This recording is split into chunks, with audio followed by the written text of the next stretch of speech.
我有一日咧經過咗間 coffee shop，咁係連鎖啦，然後佢就做緊個 promotion，好搞笑喎，細美式，咁啊打咗特價，咁我就走去同個 staff 講啦，我記得好似係咁樣嘅，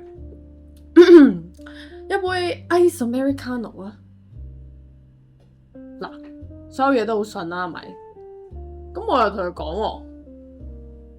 喎，小冰 ，thank you。我有講唔該。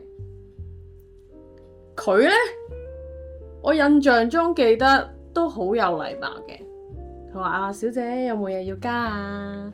仲有冇其他啊？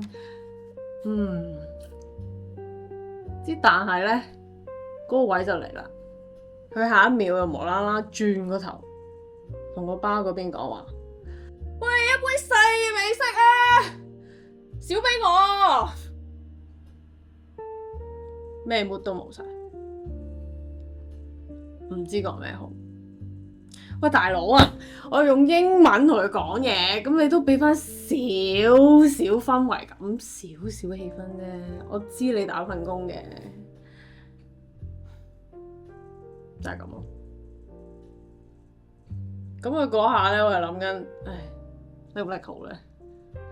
好似唔叻又落佢面，叻我又唔鋸喎，咁就係咁咯。